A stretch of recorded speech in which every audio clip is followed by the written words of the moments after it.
Welcome to Hollywood.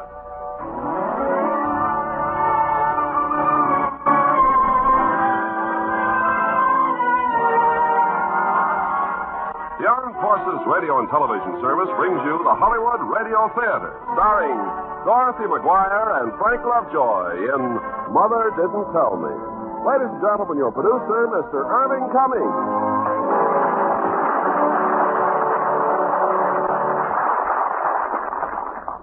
Greetings from Hollywood, ladies and gentlemen. In tonight's play, Mother Didn't Tell Me, our domestic problem concerns a doctor's young bride who is eager to be a perfect wife, but is frustrated by her lack of medical knowledge and the appearance in her husband's office of an attractive feminine associate. And as our stars of this modern comedy drama from 20th Century Fox, we have Dorothy McGuire and Frank Lovejoy. Now, Act One of Mother Didn't Tell Me, starring Dorothy McGuire as Jane and Frank Lovejoy as Bill.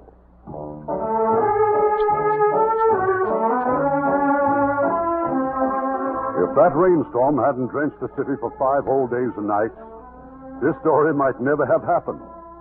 And if Jane Morgan hadn't stubbornly walked to work day after day through all that downpour, she might never have found herself in the reception room of William Wright, M.D. And your address, Miss Morgan? 2795 West Ninth Street, Apartment 2. Your telephone? Fitzroy, 5103. Occupation? I'm with an advertising company. All right, if you'll follow me, Miss Morgan.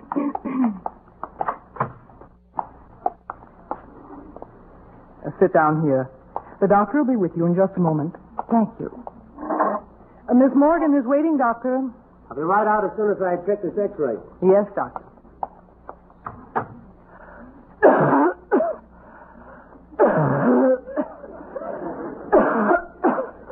Quite a cough, Miss Morgan. What?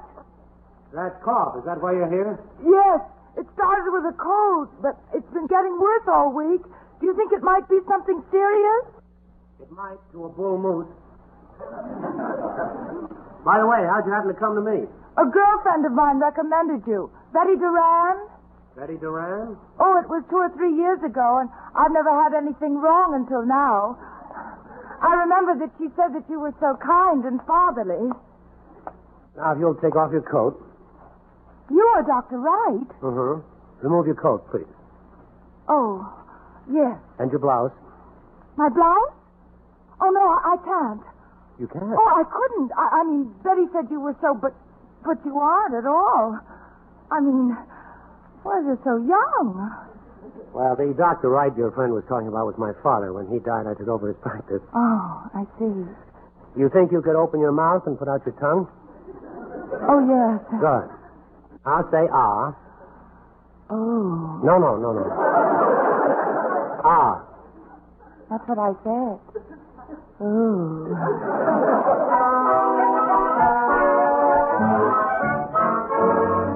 And so boy meets girl, or rather, doctor meets inflamed throat and girl. Well, girl meets 2 tablespoons of cough syrup on the hour, every hour.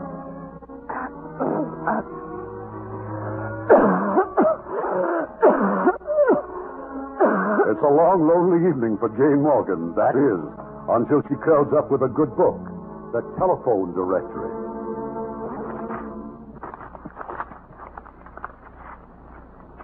Mm-hmm. There it is.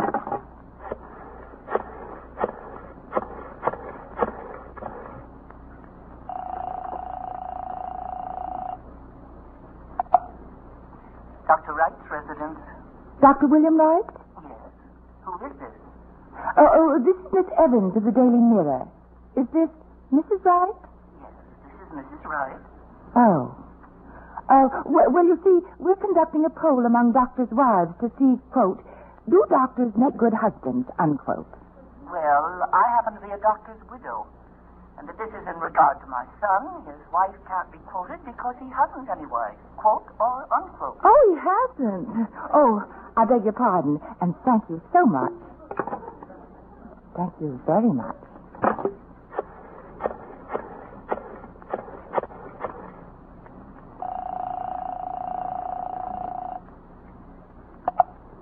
Hello. Dr. Wright? This is he speaking. Oh, well, this is Jane Morgan, and you asked me to call you if I felt worse.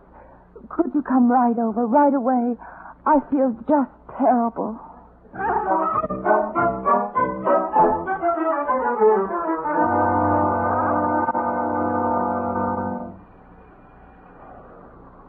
The door's unlocked out there. Miss Morgan? Miss Morgan? Oh, I'm sorry, Doctor. I was changing. Haven't you got anything heavier you could wear? Well, yes, but I like this better. That's a pneumonia trap. You mean you don't like it? Now you get back into bed. But, Doctor... All right, now. Yes, Doctor.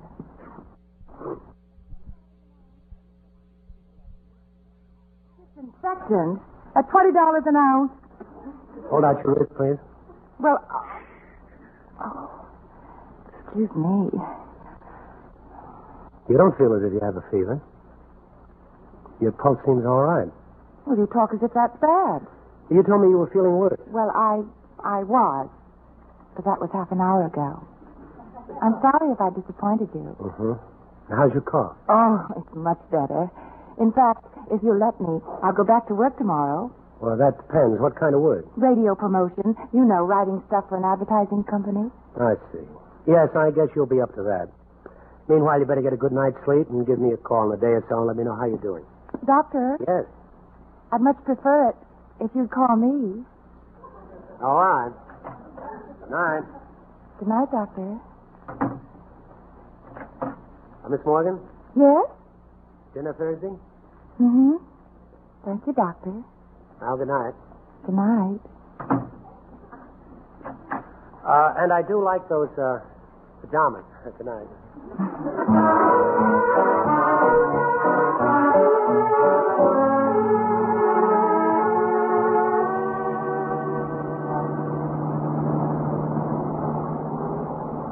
I can't imagine where in the world we're eating. I don't know this district at all. Well, I have a confession to make. Yes? Would you mind if I made one house call before dinner? It would take over 5 minutes. Oh, why not at all? Is this the place? Yeah. Only 5 minutes. Try the radio if you like. All right.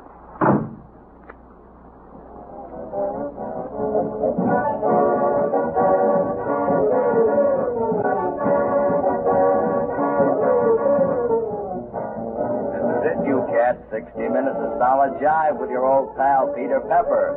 And when I say solid, I mean we've got platters so hot the shellac is bubbling.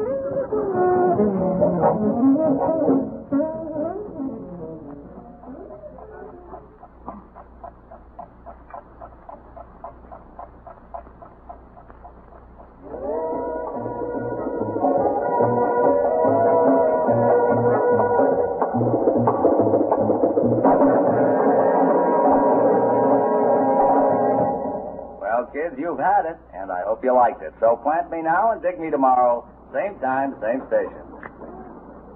5 minutes.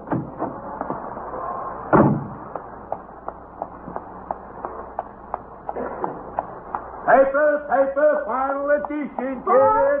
Paper, miss? No, thanks, but I wonder if you'd do me a favor, please. Like what? Well, I'm waiting for a gentleman to come out of that apartment house over there. He's a doctor, and he'll be carrying a black bag. Yeah, so? Well, if you see him, would you tell him that I've gone for some cigarettes at the drugstore across the street? Okay, a guy with a black bag, huh? Like, maybe the one getting out of that coop or getting into the coop right now? What? Oh, good heavens! Bill! Bill! Dr. Wright! Doctor! Oh, Doctor!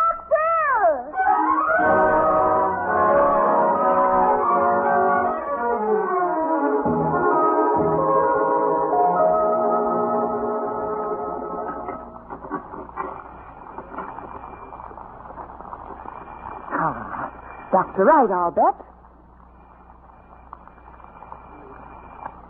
Go on. Bring as long as you want. See if I'll let you in. Jane? Jane? I thought I locked my front door. Oh, but you didn't. Jane, I'm sorry I was late. Late. Is that all you're sorry about? It's perfectly all right, I suppose, to drive off without me, letting me chase after your car like a mongrel dog, barking my head off. No, I thought you'd gone. Thought you got tired of waiting and gone home. And if you thought that, why didn't you come straight here? That was over 2 hours ago. Well, I got an emergency call while I was in the apartment, and when I came out, I didn't see you. Well, I just went up the street for some cigarettes. Oh, well, I'm really sorry. You smell something burning? What? Oh, my bacon and eggs. Now, see what you've done. Oh, yeah, I'm sorry again. You got any more eggs? Yes. And I think I've got some bacon, too. Okay, then leave the rest to me. Well, don't you think that I ought to... Yeah, I do definitely. You ought to change out of that bathrobe and take the curlers out of your hair.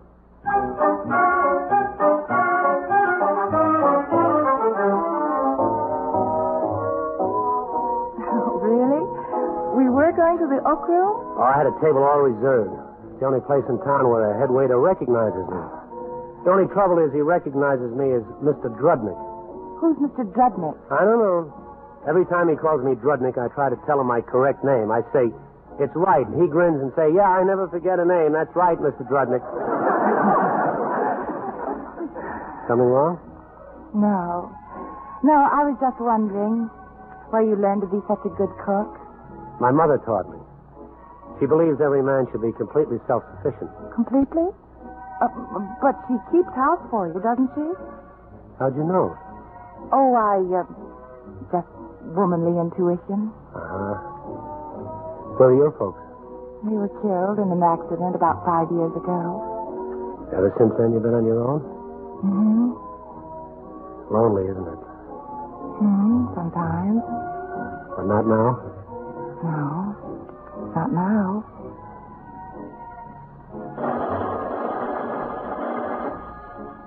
Oh, darn. Hello? Yes? Yes, he is. Bill? Oh, I'm sorry. I always have to leave a number where I can be reached. Dr. Wright speaking. Oh, yes, Mrs. O'Shenke. Now, you must take my word for it. Mr. O'Shenke isn't dying. If you'll just give him 1 or 2 of those little brown pills... All right, Mrs. O'Shenke. I'll be there in about 10 minutes. What's wrong with Mr. O'Shenke? His wife. As long as I can remember, that man's been dying on an average of 4 nights a week. Let me see. Do I have an overcoat? Yes, here it is. How about tomorrow night? All right. And Friday night? Possibly. And Saturday night? If you'll include Sunday night. That's a deal.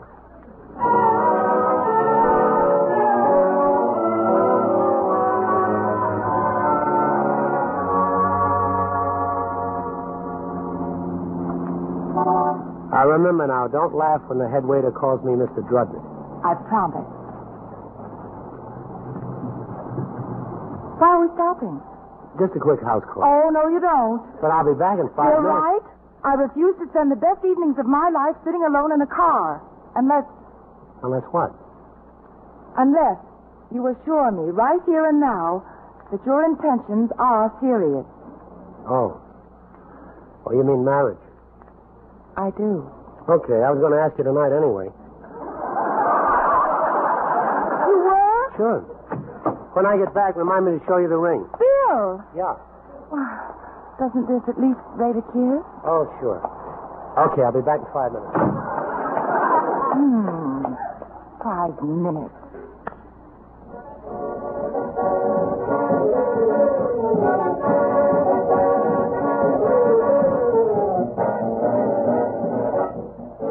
Here we are again, Cat. It's your old pal, Peter Pepper, back for another 60 minutes of solid jive.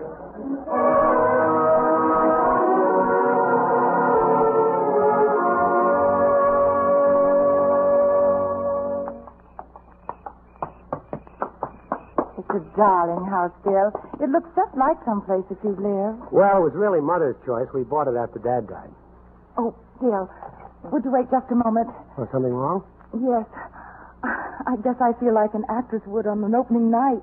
I do so want to make a good impression on your mother. Oh, silly. There isn't a thing to worry about.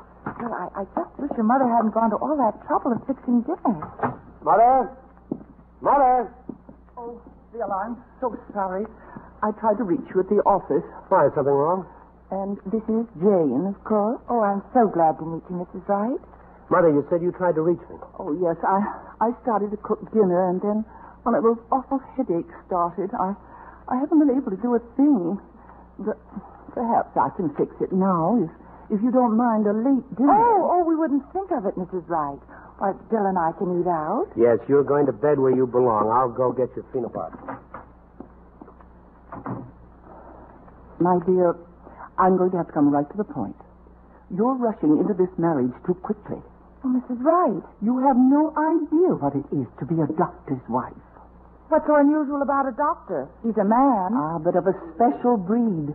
And only a woman of a special breed can make him happy. My dear, I'm only trying to help you. Well, I'd like to believe that, Mrs. Wright. But if Bill and I should go ahead, if we marry... There will be no interference from me. Thank you. By the way, has Bill mentioned Helen? Helen? Helen Porter. And I can see that he hasn't. Well, perhaps it's best that way. Mrs. Wright, I'm sure that whenever Bill is ready... Yeah, Mother. You take this tablet, and if that doesn't work, you try another one in an hour, and you get into bed right now. Yes, dear. You'll be home early, won't you? I doubt it. Good night, Mrs. Wright. Good night. Oh, Jane. Yes? Remember, woman to woman? All right. Woman to woman. Secrets already? Secrets already. Good night, my dear. Night, Mother.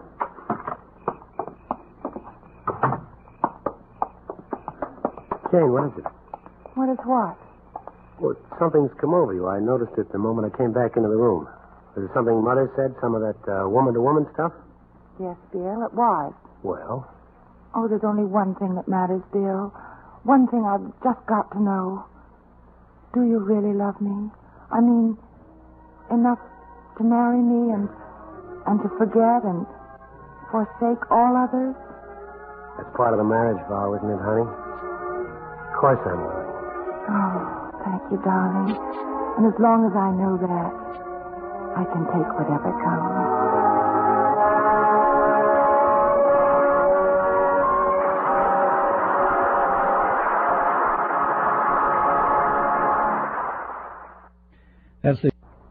Now our producer, Mr. Cummings. Act 2 of Mother Didn't Tell Me, starring Dorothy McGuire as Jane and Frank Lovejoy as Bill.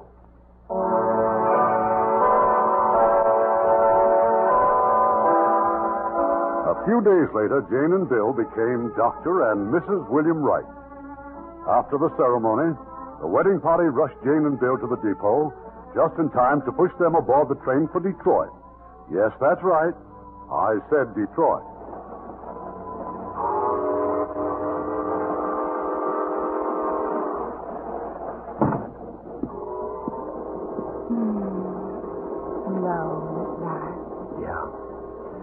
Away from telephones and patients for 2 glorious weeks. Bill, how did you happen to pick Detroit? Oh, you'll love it, honey. Well, I'm sure I will, but... How about a kiss? Darling, just how was it that you happened to pick Detroit for our honeymoon? Well, see, there's going to be a convention there. Convention? Yeah, a medical convention. See, I thought it wouldn't hurt to have something to do on our honeymoon. Naturally. You won't mind too much. Oh, of course not. Good. Oh, boy, I'll feel human again when I get off these new shoes. Bill? Yeah. Who is Helen? Helen? Yes, Helen Porter. My mother told you about her, huh? Not really. That's what I want you to do. Well, it's nothing much to tell. Helen Porter worked in my office to get enough money to complete her medical schooling. I promised when she finished her internship, I'd take her into my office as my associate. Why did you promise that? Oh, well, because I like to see her get a good start, and besides, she's a brilliant woman. And attractive? Oh, so that's it. If you mean, was I ever interested in her, the answer is no. And does she know that? Oh, darling, what do we care? She isn't even in town. She's studying in the East. She won't be back for 2 whole years. Yes, who is it? The doctor. Oh, just a second. Dr. William Wright, Yeah, a medical doctor. that's right. Good. We had you down on our passenger list, but I wasn't sure. There's a woman up in the next car. Had some sort of a heart spell, we think. Oh, all right. I'll be right with you. Let me get my bag. Oh, Bill, surely you aren't the only doctor on the train. Oh, well, I'm the handiest. I'll be back as soon as I can. Oh, Bill!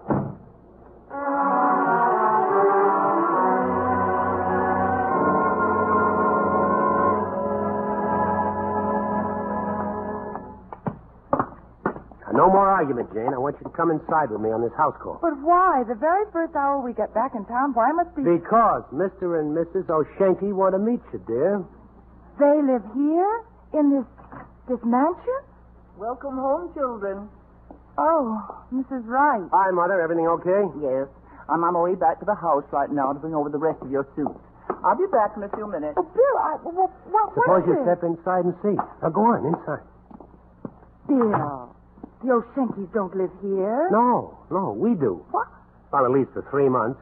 Completely furnished house, free for nothing, thanks to one of my GPs.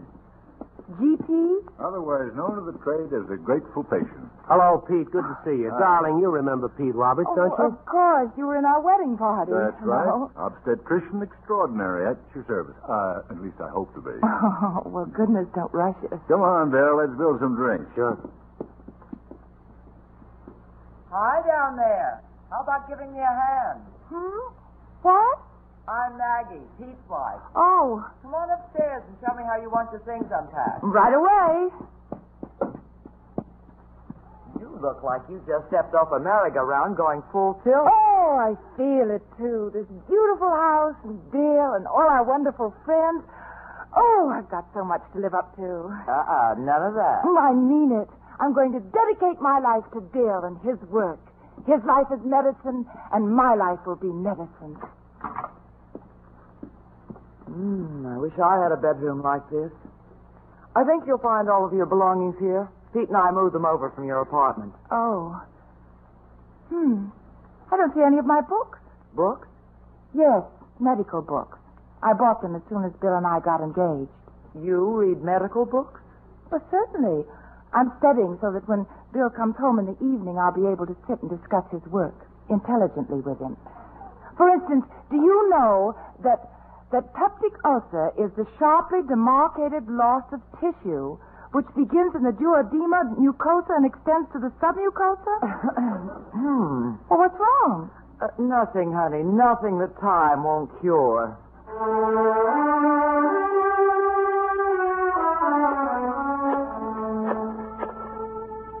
Mrs. Todd, this is Jane Wright. Yes, I'm hoping that you and Dr. Todd can come for cocktails and dinner tomorrow evening. Thank you, Mrs. Hamilton. Then I'll be expecting you and Doctor.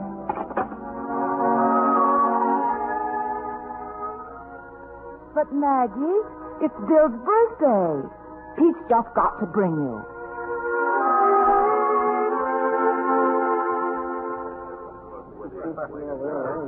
Oh, do you think it's going all right, Maggie? Look, honey, just relax. Oh, well, I wish all the men wouldn't bunch up together at one end of the room. I feel I'm missing out on things. You aren't. They're just talking medicine. Well, then, I guess I can, too. Jane, no, come back here. Sure, it was a peptic ulcer.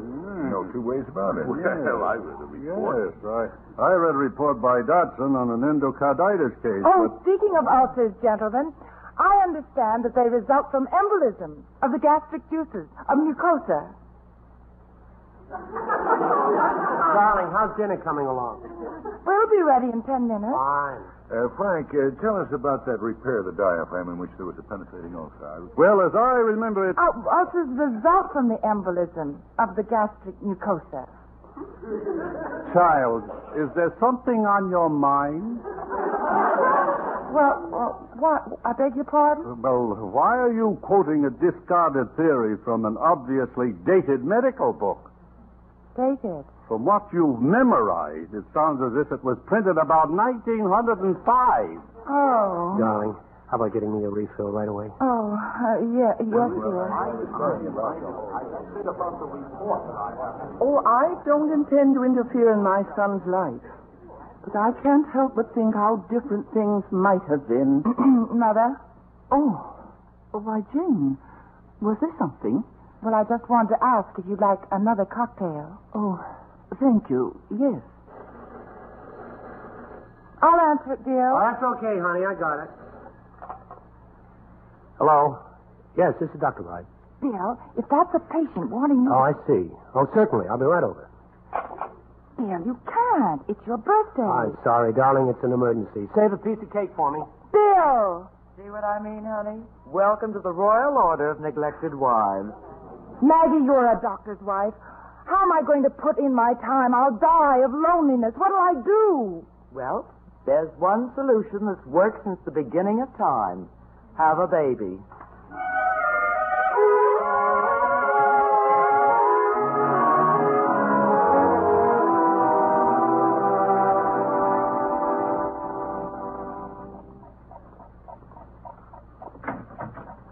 Jane? You awake? Yes, I'm terribly sorry, dear. I had to go to the hospital. it doesn't matter. I bet it was a great party. Until all the men left. The phone kept ringing for one doctor after another. Oh, Jane, you've been crying? Well, I only tried to talk about medicine so you'd be proud of me. Oh, darling. I read book after book so I could show your friends and your mother that I'm as intelligent and good for you as Helen Porter. Oh, so that's what that was all about. All right, now let's forget Helen Porter. Turn on the light. I want to show you some photographs. What kind of photograph? Our new house, the one we just bought. Bill! Yeah, I got it from another grateful patient. He showed me these snapshots. Said he was putting the house on the market tomorrow, but for me, he'd cut the price way down. So I gave him a check before he could change his mind. You mean you haven't even seen the house? Well, I didn't have time, darling, but the very first thing tomorrow. Yes, the very first thing.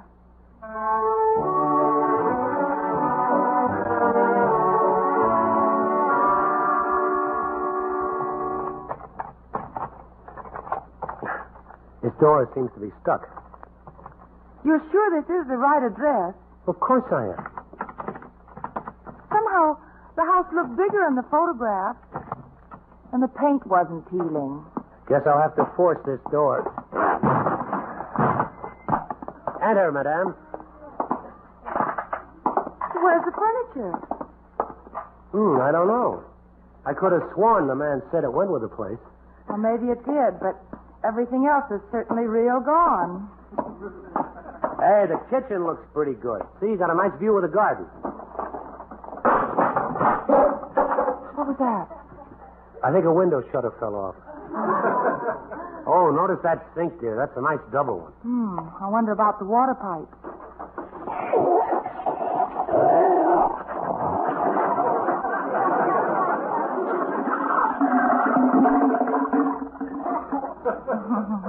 The pipes is pandemonium. Well, I'm pretty handy with tools, honey. I'll get the thing fixed up. And can you build furniture, too? Well, not the kind we want. That down payment took almost every cent in the bank. Oh, not every cent. I've got a little in my savings account, enough to buy a stove and a refrigerator and a bed. What else do we need? Nothing. Just each other.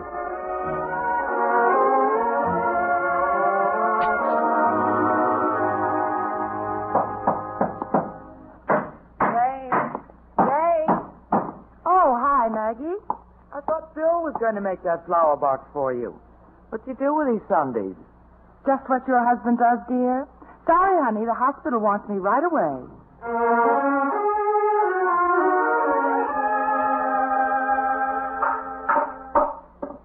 Jane, get down off that ladder. Oh, I'm glad you're home, Bill. I want you to do Get something. off that ladder, do you hear? That's no place for a woman who's going to have a baby. Bill. The test just came through, it's for sure.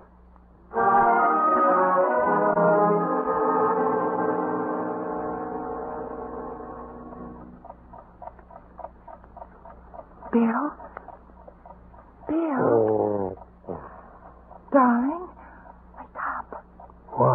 What's the... I think it's now.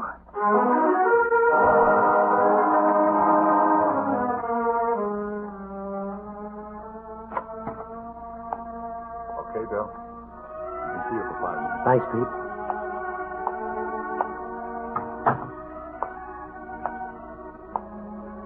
Darling? Oh, Bill? Is everything all right? Everything. Nurses seemed so confused. One told me it was a boy, and the other said it was a girl. Well, they're both right. It's twins.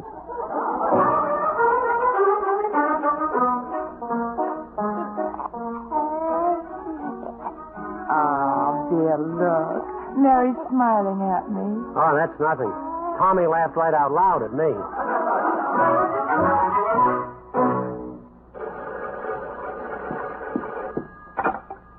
Hello? Honey, I'm going to be late getting home. You think you could hold up dinner a bit? But, Bill, you know I invited Maggie and Pete for 6 o'clock. Sure, I know, but I have to drive out to the airport. The airport? Why? Here, I'll read you the telegram. Arriving 6:45 p.m., please be at airport to welcome your new associate. Signed, Helen. Helen Porter? Bill, I do want to go with you. Oh, but you can't. You have to be there for Maggie and Pete. All right.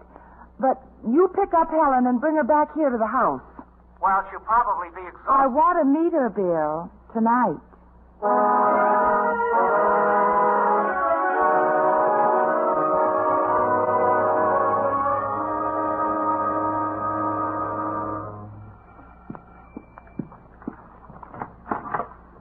Hi, Jane. Surprise, surprise. Oh, well, not really, Maggie. I've been expecting you and Pete. Oh, Pete's stuck at the hospital, dear. But look what I brought in his place.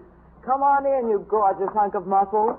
Oh, Jane Wright, meet Bruce Gordon. Well, hello there. Well, how do you do, Mr. Gordon? Bruce is an old schoolmate of Pete's. He just returned from the wilds of... where was it, Bruce? Bali, the island of Bali in the South Seas. Oh, how interesting. Well, suppose we go into the living room. Bill won't be home for a while, so I'll get the cocktails if you'll excuse me. Mrs. Wright, wait. Yes, Mr. Gordon? Amazing. Absolutely amazing. What is? The way you walk. Oh. I haven't seen a woman walk like that since I left ballet. Oh, really? Yes. You have the same subtle undulations, the same sinuosity. What are you talking about? Mrs. Wright, walk ahead of us, just as you were doing. Oh, please. Oh, this is embarrassing. Oh, do it. Show us that same animal grace. You mean like this? There. That's it. You see, Maggie? Yeah, but she's never walked like that before. I'll be right back with the cocktails. Make yourselves comfortable. Okay, Jane. Bruce, have you got a match? Of course. Thanks. Maggie, did anyone ever tell you that there's something of the Orient about you? Huh? Yes. You're as exotic, as mysterious as the mysterious East itself. Mr. Gordon, would you mind carrying this tray into the living room? My pleasure. Ah, Jane, the efficient housewife. It's incredible. The adjustment of subordinating your exotic personality to your husband's must have been tremendously difficult. Oh, Jane isn't the only one. I had the same trouble. I'm sure you did, Maggie. And you both were wrong in sublimating yourselves. Such sacrifices aren't appreciated by the average man. You must bring your real selves into the open, naked and unashamed.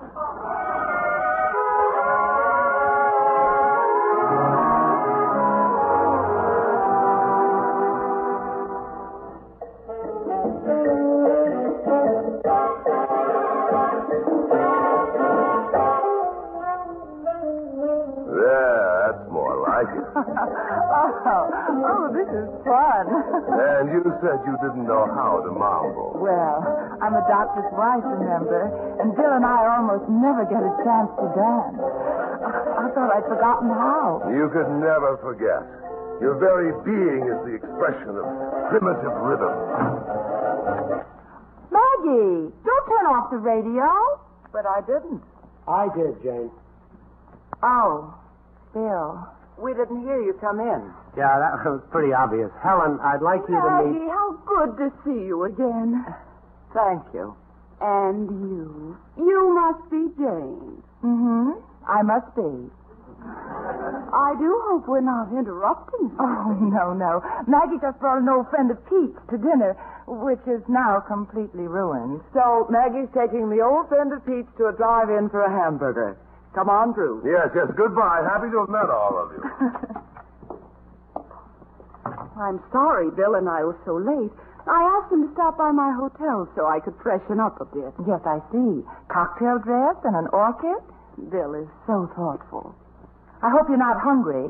Or maybe you like charcoal. Oh, we'll eat out, honey. I made a reservation for the three of us at the Oak Room. Oh, Bill, if you don't mind, I'd like to talk with you. Hmm? Alone, please. You'll excuse us a moment? Certainly.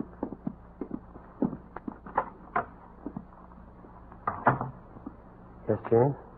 I'm not going to dinner with you. Oh, darling. I think it's easier if you and Helen are alone when you tell her that you've changed your mind about her coming into your office. Oh, but I haven't.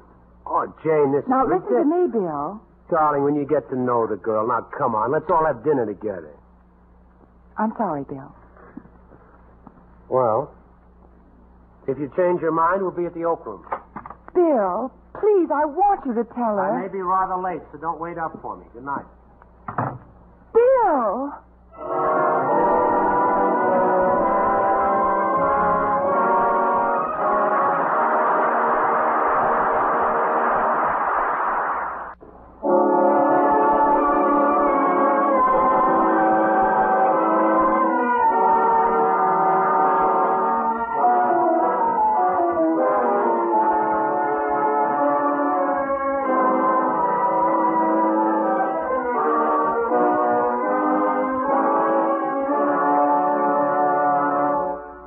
The curtain rises on Act 3 of Mother Didn't Tell Me, starring Dorothy McGuire as Jane and Frank Lovejoy as Bill.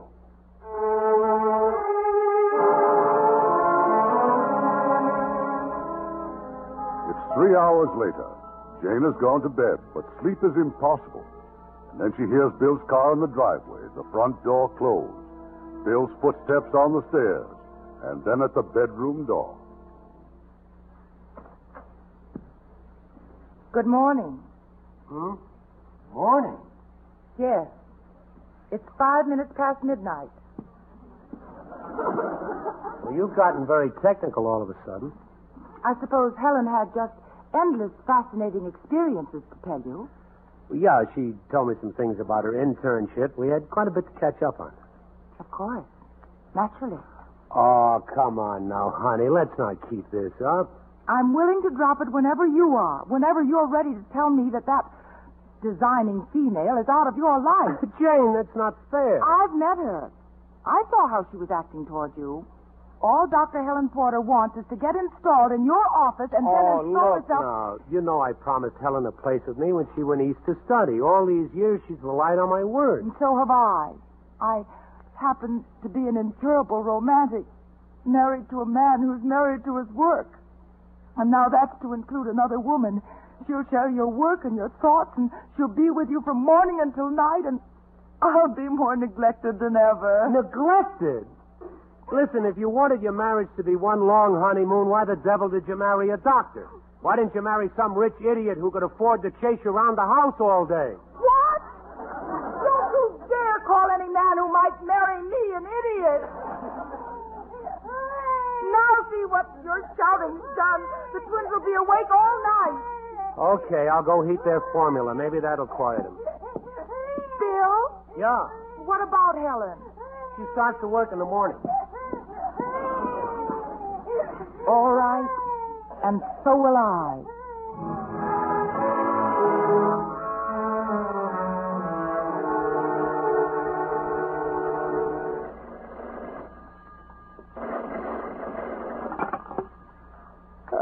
Hello? Morning, Jane.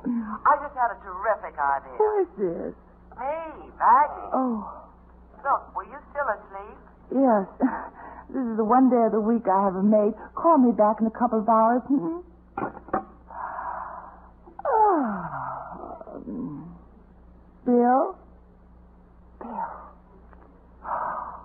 time is it? 10 o'clock. Oh, he's gone to the office and he didn't even kiss me goodbye. I'd better go to work on my man.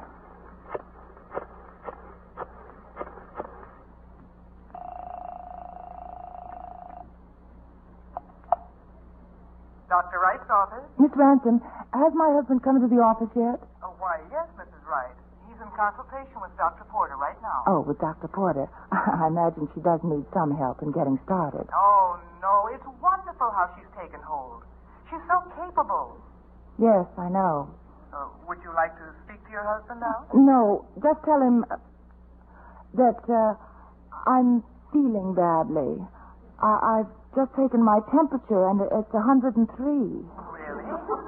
Oh, you shouldn't be alone, Mrs. Wright. Well, I'm not. The cleaning woman is downstairs. At least I hope she came this morning. Oh, I'm sorry. I'm really too weak to talk anymore, Miss Ransom. Goodbye. Now, let's see.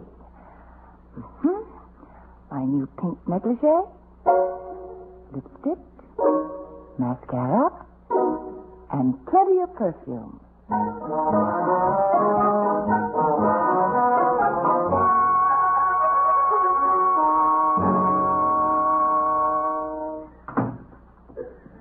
Uh-oh.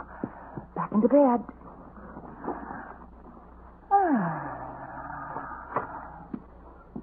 Well, what seems to be the trouble? You? Bill was very busy. Besides, I thought we should become better acquainted. Did Bill send you here? Give me your wrist and stick out your tongue. I want to stick out your tongue.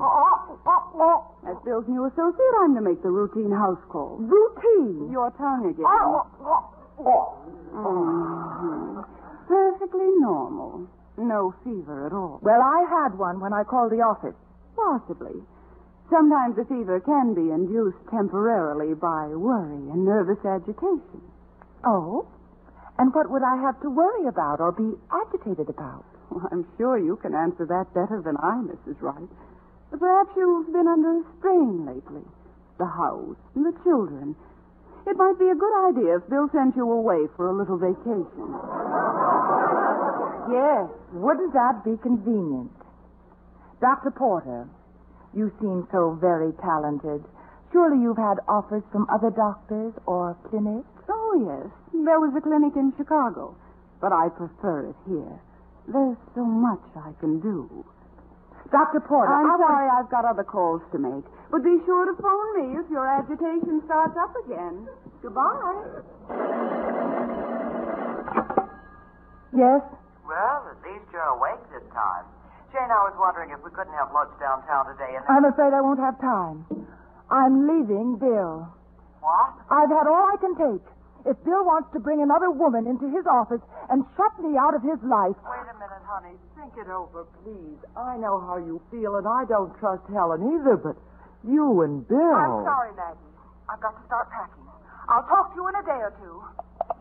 Jane!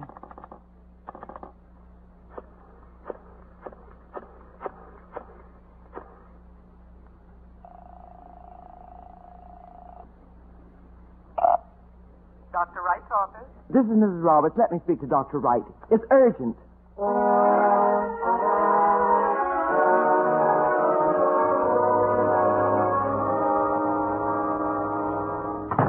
Jane? Jane? She's in the kitchen feeding the twins. I came over here as soon as you phoned me, but her mind seems to be made up. Oh, it's ridiculous. It's idiotic. Well, there are bags in the hall and all the baby things. Jane. Mother, would you phone for a taxi, please? Oh, Jane, what is all this? Just because we had a little argument last night. This is not because of an argument. I've had a talk with your friend, Dr. Porter. You have about what? If I tried to repeat the conversation, I wouldn't believe it myself. She's as slippery as an eel, but I don't intend to let her take the initiative away from me. Oh, look, if we'll all just sit down and talk like adults. No, thank you. The children and I will be completely out of your life. Mother, will you call a taxi, please? No. There isn't going to be any taxi until I know where you're going. You can't take my children and head for nowhere. Your children? You barely know them. Well, you two seem to be getting nowhere. I think I might as well call the cab. No, you stay here, Mother. I'll do it. Well, my dear, I'm sorry for you, but I've seen this coming from the day I met you. And you've enjoyed waiting for it to happen, haven't you? No. But I couldn't close my eyes to the fact that my son was marrying a romantic fool who'd handicap him personally and professionally. Well, then I'm sure you'll be deliriously happy as the mother-in-law of Dr. Helen Porter. Oh! I forgot the twins in the kitchen. Mother, I've been trying to get Pete Roberts on the phone. His line is busy. Would you keep trying it for me? But what about the taxi? Well, I want to talk to Pete first. He's got a house down at the beach where Jane and the kids can put up for a couple of months. Mother, come quickly. Jane, what's wrong? Oh, the twins. I left them alone, and they've gotten into the ant cave. Oh, look, it's all over their faces. Bill, please tell me what to do. Just get a hold of your nerves. Come on, we're taking them to the hospital.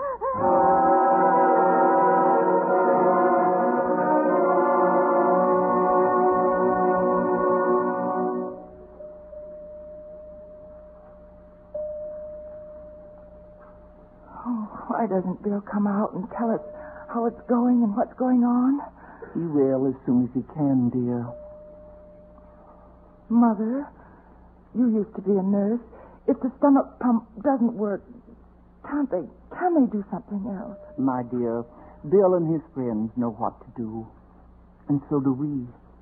Just pray a little harder.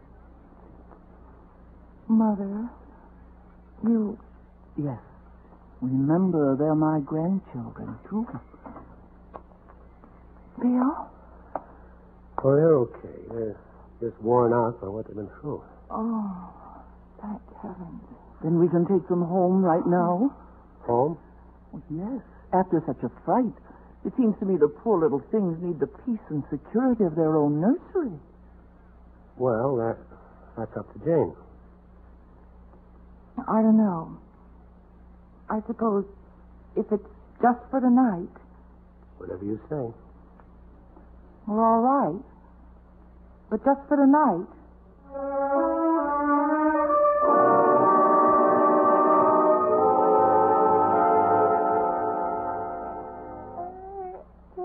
Now, Mary.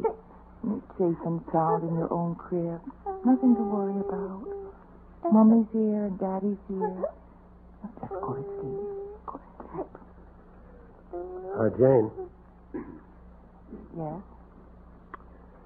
I've arranged for a house for you and the kids. Pete Roberts' place at the beach. Oh, thank you. You can move in tomorrow. Fine. I'll have a moving van pick up all that stuff. It's too much for a taxi. Yes, I guess it is. Bill, Yes, Mother? telephone. All right. Oh, Jane. Speaking of phone calls, Yes? Helen Porter phoned a few minutes ago. Oh?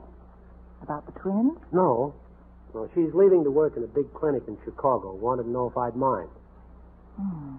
And do you? Oh, don't be silly. Bill, the phone. Okay. Jane, will you please leave the nursery so the children can sleep? Hmm? Oh, yes, Mother. Did you hear what Bill said? About Helen? Yes, Do you believe him?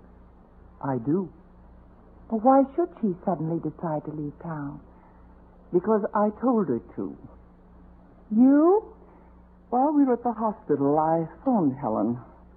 I threatened to tell Bill how she and I had deliberately planned to break up your marriage. Then you really were helping her.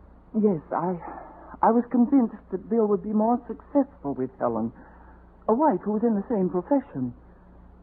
But today, when I saw you and Bill with the children, well, I realized I'd overlooked the most important factor in any marriage. Love. Yes. And all of our shouting at each other and all of my jealousy and Bill's anger, they were just different ways of saying to each other, I love you, I love you. And I do, you know. Bill. Oh, darling. I'm sorry, baby. I got to dash out. That phone call was from Mrs. O'Shanky. Oh, dear. You know she always says it's an emergency. Well, this time she may be right. She's afraid her husband's getting well. Bill, at least kiss me. Yeah, I will when I get back. That is, if you wait up for me. I'll be waiting. I'll be waiting for you. Always.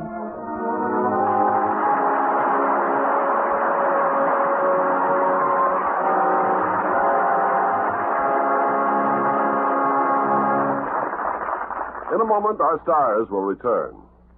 Make a friend, and you make an ally. There's a thought for you to keep in mind, as many another American has. After living a life of a moderately successful farmer, Otto Hunderwaddle, with his wife, accepted a job as agricultural advisor to the government of Burma. At first, the Burmese weren't too anxious to work with the Americans, and Otto finally discovered why. They considered him and his wife too old for work. But the Hunderwaddles proved that age had nothing to do with the ability to work.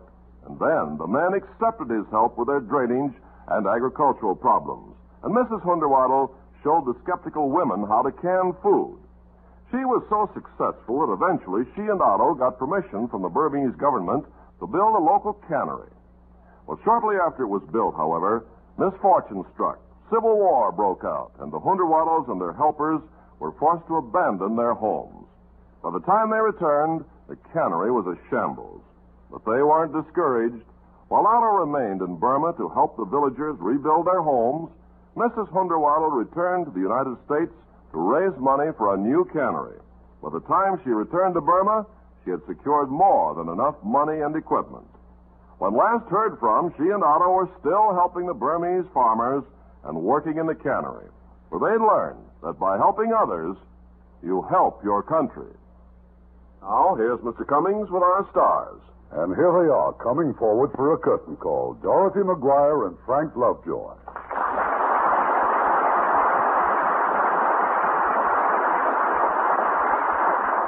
Well, we can see from tonight's play that it is an advantage for a wife to have a basic understanding of her husband's work. Well, then we're certainly in luck, Irving, with both of us married to actresses. Well, I suppose that puts me at a disadvantage again, seeing as I'm married to a photographer. Oh, no, Dorothy. I imagine you're his favorite subject. You're such a busy actress, Dorothy. What do you do with your spare time? Well, I try to find some time to read. Almost every good book is turned into a movie, and I like to read them first.